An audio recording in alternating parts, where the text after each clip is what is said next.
In just 24 hours, Donald Trump went from a gracious second-place winner in the Iowa caucus to an outright sore loser, sending his fire directly to his competitor, Senator Ted Cruz. And he jumped onto Twitter and said this. During prime time of the Iowa caucus, Cruz put out a release that @RealBenCarson was quitting the race and to caucus for Cruz. And then this, based on the fraud, this is his word, Donald Trump's word, based on the fraud committed by Senator Ted Cruz during the Iowa caucus, either a new election should take place or Cruz results nullified. Let's bring in Craig Varoga, a Democratic strategist, Jason Riley. He is a senior fellow at the Manhattan Institute, Fox News contributor. Guys, Ted Cruz has just spoken in Goffstown, New Hampshire, to a crowd. We may have video. We may have. OK, this is a live picture. He is still talking right now.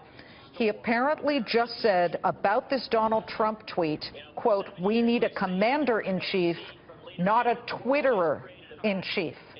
So as Trump spits fire at Cruz, Cruz is apparently spitting back saying, we don't need a Twitterer-in-chief. First to you, Jason. Does any of this help voters choose? Well, it helps Marco Rubio's campaign quite a bit, I think. He would love to see this continue. These two battle it out because they're really going after the same group of voters, those mostly or more conservative voters that help push Ted Cruz over the edge in Iowa. So as the race moves to New Hampshire, Trump put in a disappointing show in Iowa. He's trying to keep the momentum going, and I think that's what you see playing out this morning. Well, second place isn't exactly disappointing, Craig, but I'll tell you what's disappointing, at least certainly for Rick Santorum, was where he certainly lagged, and word is, and it has broken in the past hour or two, that he is about to make a major announcement. It could very well be that he's stepping out. First, your thought on who perhaps Santorum's followers would then join.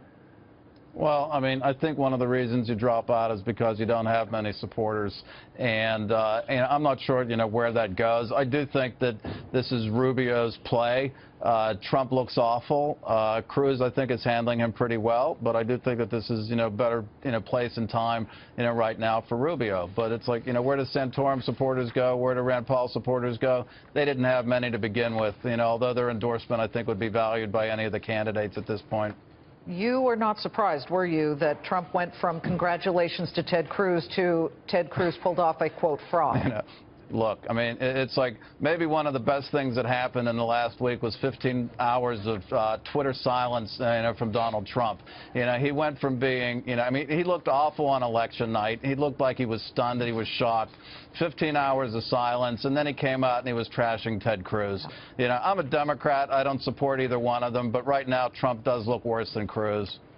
Look, the fabric of New Hampshire is way different, isn't it, Jason, than anywhere that we've seen so far, at least Iowa. So is this, and let me bring out the K word, Kasich, is this Kasich's moment? Well, this is his opportunity, and he has to take advantage of it, and he knows that. He says, if I don't perform in New Hampshire, I'm going home. But you're right, the electorate there is very, very different. In Iowa, you have social conservatives. I believe more than 60% of the voters in Iowa were evangelical, whereas back in 2012, more than half, or right about half, of all Republican primary voters self-identified as moderate or liberal. So this clearly will play to Rubio's strength. Cruz will be struggling. Trump, we don't know. He's a wild card there. But Kasich, I think he has to perform here. I've also always thought of Kasich as more vice presidential material. He comes from a big, important state. I think that he may still be in this game in that role, possibly. Well, he's certainly got boundless energy, and he may have that moment in New Hampshire. He's banking on it. We have Governor Kasich tomorrow right here on Countdown to the Closing Bell. Craig, let's talk about the Democratic side here quickly. Looking at what is happening with Bernie. Bernie's on a roll. He wants more debates. He shows confidence, and speaking of boundless energy, he's got it.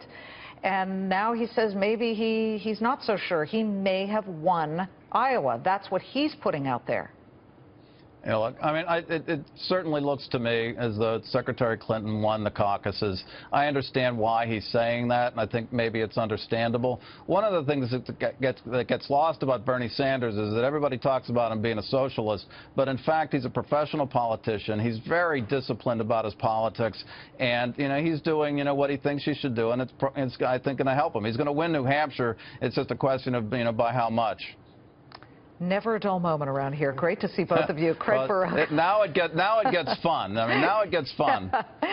Hey, it's been pretty enjoyable lately. Craig and Jason Riley, great to have both of you. Thank you so much. Okay, Keep thank it you so right much. here for all.